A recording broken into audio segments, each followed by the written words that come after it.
Hey guys, welcome to the Beyond Local podcast. I am your host, Kris Jones. Today we're going to be talking about a really critical topic as it relates to digital marketing, and that's the concept of retargeting. But let me first introduce today's guests. First, Jack Trapani. You're a member of our paid media team here at LSEO.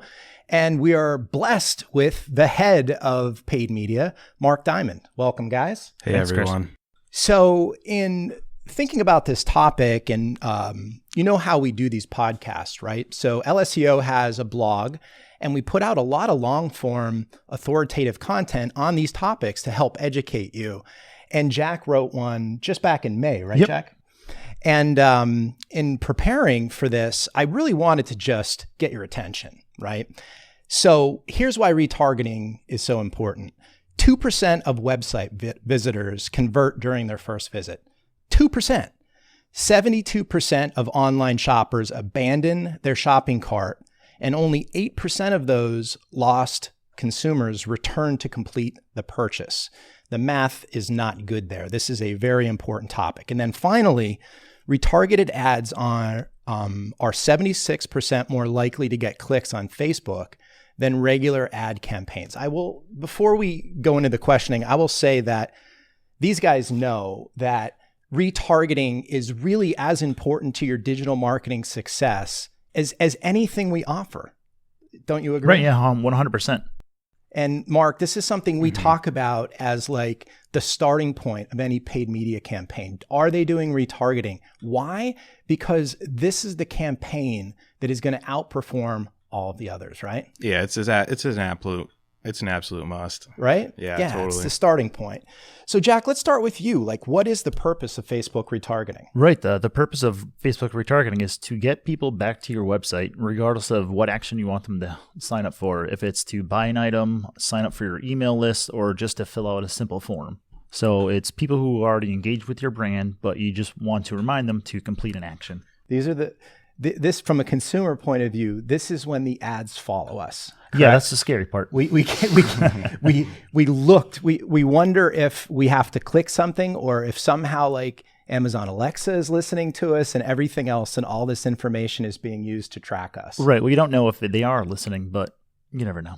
Yeah, and the most important thing is that this is the type of advertising that drives the greatest conversions and the greatest engagement, because folks have already made an attempt to engage with your brand. Right, exactly. So, I mean, even going on with that, there's different types of audiences that you can build, quote unquote, list from within the Facebook platform.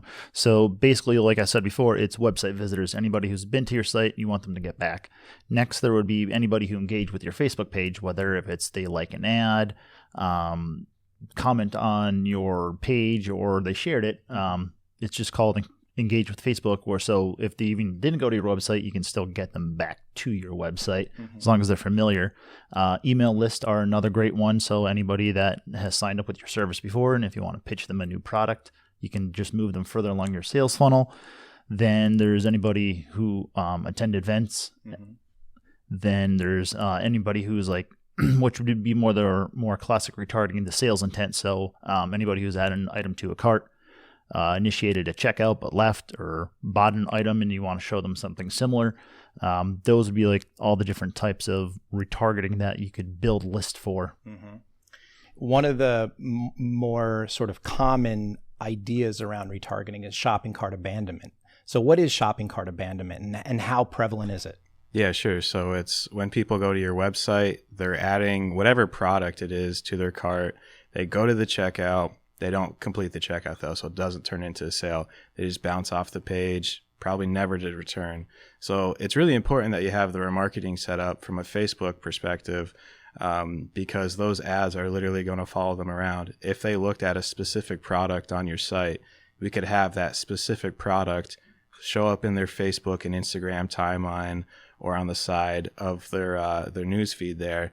And really what we're seeing there is that when you have that dynamic retargeting where your products are actually showing, you're seeing a lot more of the engagement. So people are clicking on it, and then it kind of entices them to go back, because your brand is top of mind. They might not be ready to purchase that exact second, They might be doing some more research, and that's why they abandon your cart. But eventually, if you keep following them around and you're persistent at it, then most likely they're going to go back once they see that ad and complete the checkout. And then that's the ultimate goal there. Yeah, it sounds like a critical component of like an effective paid digital strategy. So if you're doing Google ads or Facebook ads and not doing retargeting, you're missing the opportunity to stay, if you will, in the face of the potential prospect, potential customer. There is a technical aspect to this, and actually, Mark, before we go there, as a percentage, just a guesstimate, a new client coming into LSEO, as a percentage, how many of them are already doing retargeting? I would want it to be more, to be honest with you. We take over a lot of accounts and it's just simply not there. It's most likely they just don't know the technical aspect of setting up like a pixel onto their site and how to like literally set up from the technical side. So to be honest with you, I would like to see it a little bit more. And then even when people do have it set up, it could be more advanced. There's just some like blanket strategies that are ineffective that we see that they set it up and it's kind of like a set and forget, where it really needs to be touched and nuanced to get the most out of it. And so you already made the point that one example would be instead of retargeting and sending it to a general ad, use the actual product that they clicked or whatnot. And another example would be if you're running a video ad or just a video in general on your Facebook page or Instagram page. If it gets a lot of views, what you'd want to do is maybe like target people who've watched 75% of that video, put them into a list. We've already known if they watch 75% of that video or more, that they're interested in whatever you're talking about. Otherwise, why would they watch 75%? And then hit them up into a specific retargeting list, show them another ad, could be like another video ad, for example, and get them to watch whatever it is to get them further down the funnel and ultimately do whatever that conversion is. And that conversion could be a sale, a phone call, form fill, anything that you really want them to do. This is one way to kind of push them down the funnel there. It's awesome. One of the things I love, that was an awesome moment, was just how entrepreneurial you laid out that sales funnel and how aggressive you are for our clients as it relates to moving their prospects from just being a prospect to a customer. So that's really cool. But one of the things you said there is what I wanted to ask Jack about, which is that, listen, a number of them, a lot of people out there aren't doing this because there are some technical components. So you have the pixel side and then you have the list side. Can you just briefly speak to both of those? Right. So the pixel is just a simple code of information you put on your website provided by Facebook.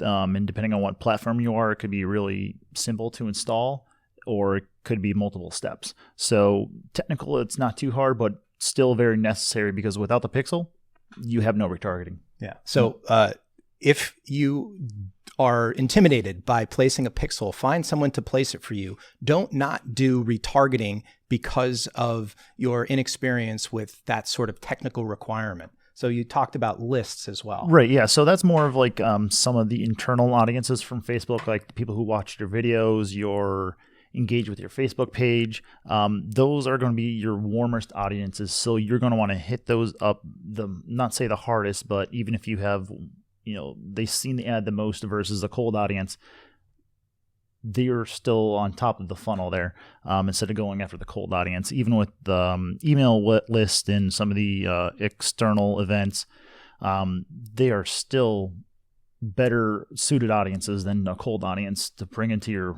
retargeting strategy. And even to extend that further, I mean, if we set up a list or if anyone sets up a list for their pixel, you could even create lookalikes from that list. So Facebook is literally finding people who have gone to your website before, and then it's going to find more people who look like those original people. So if you have an email list that you upload, and it finds whatever, normally they find like 70-80%. It's like a match rate. So if you have 100 emails, it'll find 70 or 80 emails roughly.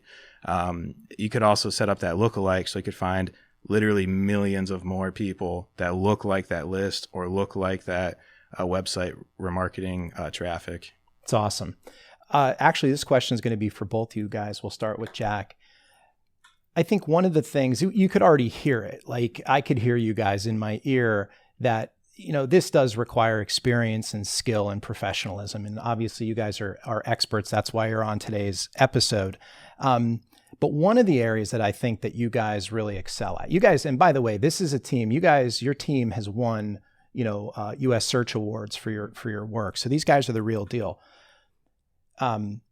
Getting that customer, right? Because we place the pixel, we have an opportunity to retarget or remarket to them. Mark mentioned the idea of using the product, but ad copy, right? And other ways, imagery. So can you just kind of speak to what you think is the most important, or maybe even an example of something you've done for one of LSEO's clients that has really driven good response? I think it's even just a combination of the ad copy, the creative, which would be the image of the video.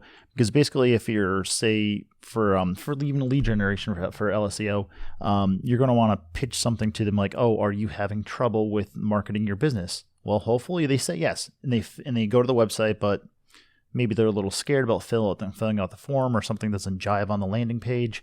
You can then make a new ad based on people who visited the website but did not fill out the form, saying like, "Oh, thanks for visiting us." Well, how do they know that? Well, they've been to our website. We use the pixel, so it's addressing that they're there. Thank you. Then be like, "Oh, is there something that you didn't like, or something that is not on our website that we can address?" Go back, fill out the form, or give us a call. It's addressing a specific need that was not addressed before. And to further upon that, I mean, like for your remarketing campaigns, you really want to have ad copy in mind that these people have already visited you. They already know your brand, so don't have the same exact ad that you have in your cold audiences and your remarketing audiences. In my opinion, that's just a pure waste, because they're going to see multiple ads. It's going to create ad fatigue faster, meaning they're going to be blind to that ad faster because it's in multiple campaigns. If they see it in your cold audience campaign, and then they see it in their remarketing campaign, it's not good. But I definitely see it in a lot of accounts we take over. Sure. And just to be clear, so the retargeting ads in this copy is only being shown to those lists that Jack was talking about. To those specific so you people. Customize it based on whatever user behavior or however you classified them into the list. And then only that audience, that's the technical term for how to talk about it. Only that audience are the ones that see the ad, correct? Yeah, and you could even split it up even further. Like if you have a big website that gets a lot of traffic, I mean, if you're selling sneakers and shoes, you could have a remarketing audience specifically for sneakers and a remarketing audience specifically for shoes. Or you could, cross promote them. Maybe they did buy, a Nike shirt, so maybe they'll want a pair of Nike shoes as well. So you cross promote that. Right. There's upsells and cross promotions within dynamic retargeting. It's awesome. So we only have about 2 or so minutes left. Mark, real quick. So this post that Jack put together and published last month on the LSEO blog was really specifically on Facebook retargeting. I think it's common sense why Facebook is a great place to make this happen, because of how many users they have. But can you just kind of in conclusion talk to what other opportunities is, retargeting on Google or other types of options that folks have, and why is it so important that they take action? Sure. So any advertising platform that has a pixel, and that could be LinkedIn, so like another social platform, or Google, they all have the retargeting option. So you put the pixel on your site, and then you put multiple pixels on your site. And one could be for Google, it could be for LinkedIn, it could be for Facebook, and then you're going to get on all of those platforms. And then no matter where anyone logs into the internet, you're going to be following them. Your brand's going to stay top of mind to those specific people, and ultimately that's the goal. You want people to remember who you are.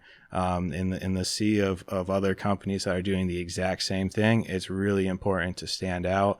And ultimately, these types of ads drive the highest conversion rates. So it's just absolutely critical to have it, but it's more critical to have it set up correctly so that there's not that ad fatigue blindness. You need decent strategies behind remarketing. If you just set it and forget it, it won't be as effective as really thinking through the process of how these people visited you and how you want to interact with this specific audience again. It's awesome. Guys, thank you so much for being on today's podcast. Folks, can't wait to see you guys next week for episode 8. Keep in mind, you could check out Jack's post on the LSEO blog, and you could learn more about LSEO's paid media management services by visiting lseo.com. Take care.